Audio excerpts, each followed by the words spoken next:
Hello, this is Thomas Donald Jacobs for Paper Boys on Thursdays, and today's topic is how do you deal with hair loss or balding? Um, this was one of the potential side effects of taking testosterone that I was not looking forward to. Um, I didn't like my hair. It was very thin and fine, especially compared to that of my siblings, but I did want to keep what I had. Um, and I was upset the first time that really noticed that my hairline was changing, which was about a month after I started taking the Nebido. I looked down in the sink one morning and there was a lot more hair in there than what there had ever been previously. And that went on, I guess, for about 4 months. And then it settled. And then it changed again after I had my hysterectomy. But it doesn't appear to have changed any further. And so now I have, what I think is a sort of classic M hairline. Um, that's not the same as balding. And if it does recede further and I do start to actually have balding, what I plan to do about it is nothing. Androgenetic hair loss, the most common form of hair loss in men and women, is, as the name suggests, a combination of your hormones and your genetics. There's not a lot to do about it. The only thing that has scientifically been shown to work is, of course, minoxidil. Um, but I'm not going to do that either.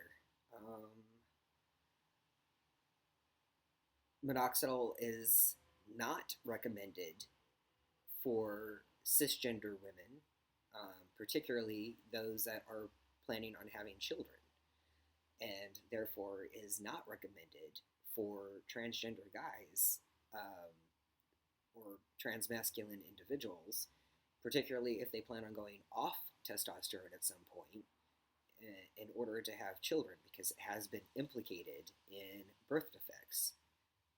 That's not a concern for me, but there are other potential negative side effects from taking minoxidil that I'm just not interested in risking. Also, I'm not interested in spending the time or money. If I was going to spend time or money on fixing anything, I would obviously fix my teeth. Um, I'm also not going to waste my money on any dietary supplements because it will have zero effect. There is no scientific evidence for any of those miracle cures, herbal whatevers, and homeopathic um, remedies. That's basically just magic water. Don't waste your money on it. I have heard anecdotal evidence from other transmasculine individuals that they adjusted their testosterone levels and slowed their hair loss as a result. And it's never a bad idea to keep an eye on your testosterone levels. More is not necessarily better, but if hair loss is something that really, really bothers you, then maybe testosterone might not be for you, which is fine. It doesn't make you less of a dude, doesn't make you less trans, um, but it is a risk um, that you may have to deal with. Now, it's not guaranteed, even though if you are transmasculine and have typical chromosomal expression, you have two X chromosomes. Now, you might think that that doubles your odds, but that's not actually the case. Androgenetic hair loss has been reported by transmasculine individuals in a recent study at a rate of 43%. That's actually 7% better than cisgender males,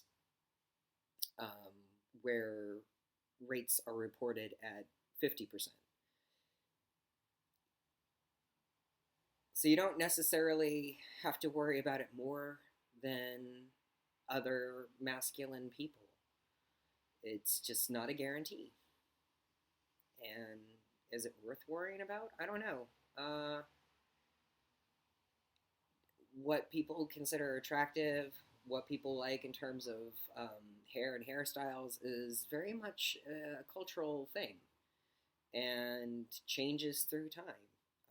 It used to be the case that people shaved their heads and wore giant wigs. Um, these things are fads and trends, so maybe you should consider that as well. It's definitely the case now that certain bald actors are considered extremely attractive. And when it comes to Patrick Stewart, I would definitely agree. So yeah, that's my plan, and that's how I deal. Worry less. Should be my motto on these vlogs. Anyways, I will see you soon. Bye.